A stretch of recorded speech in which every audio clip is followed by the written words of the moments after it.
تاریخ میں آتا ہے کہ بخارا کا ایک بادشاہ کسی موذی مرض میں مبتلا ہو گیا۔ شاہی طبیب نے بڑا علاج معالجہ کیا، لیکن بادشاہ کی بیماری کی شدت میں کمی واقع نہ ہوئی۔ بالآخر اس نے یہ اعلان کروا دیا کہ جو بھی طبیب بادشاہ کی اس مرض کا علاج کرے گا اسے منہ مانگے انعام سے نوازا جائے گا۔ یہ سن کر علاقے کے نامور طبیب بادشاہ کے دربار میں حاضر ہوئے اور اس کی اس مرض کا علاج کرنے لگے، لیکن ایک ایک کر کے تھک ہار کر وہ مایوس لوٹ گئے، کیونکہ بادشاہ کی طبیعت کو افاقہ نہ ہوا۔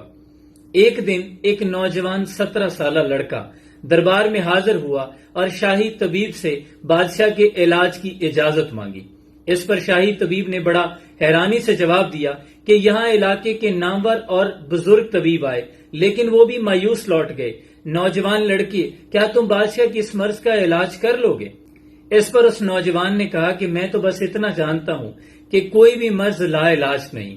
یہ سن کر شاہی طبیب نے اس نوجوان لڑکے کو بادشاہ کی اس بیماری کا علاج کرنے کی اجازت دے دی۔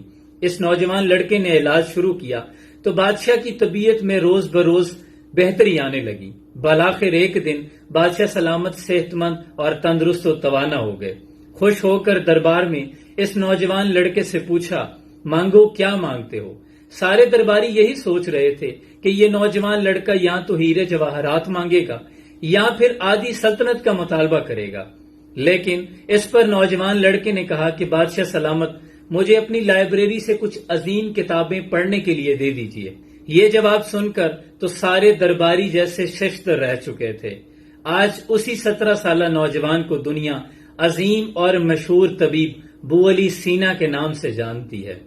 یہ الگ بات کہ خاموش کھڑے رہتے ہیں، لیکن جو لوگ بڑے ہیں وہ بڑے رہتے ہیں۔